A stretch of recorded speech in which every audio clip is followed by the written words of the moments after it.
கரூர்ல 41 பேர் உயிரிழந்த வழக்கின் விசாரணைக்காக டெல்லியில சிபிஐ அலுவலகத்துல நடிகரும் தாவேகா தலைவருமான விஜய் அவர்கள் இன்னைக்கு ஆஜராயிருக்கிறாங்க.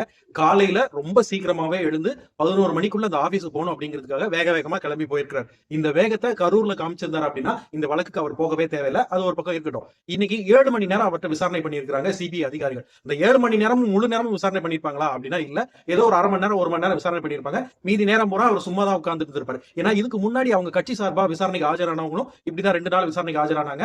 அவங்களுக்கு 1 மணி நேரம் 1/2 மணி நேரம் விசாரணை தான் நடந்தது. மீதி எல்லாம் அவங்க சும்மா உட்கார வச்சு அவங்களோட ரியாக்ஷன்ஸ் என்ன அப்படின்னு தான் வந்து சிபிஐ அதிகாரிகள் பார்ப்பாங்க. விஜய் அவர்களையும் அப்படிதான் விசாரிச்சிருக்காங்க. விஜய்கிட்ட நிறைய கேள்விகள் கேட்டிருக்காங்க. அதுக்கு ஆமா இல்ல தெரியும் தெரியாது அப்படின்னு மட்டும் தான் அவர் பதில் சொல்லியிருக்காரு. இந்த வழக்கு மேலும் இன்னும் விசாரணைக்கு எடுத்துக்கொள்ளப்படும் அப்படின்னு சிபிஐ அதிகாரிகள் சொல்லியிருக்காங்க.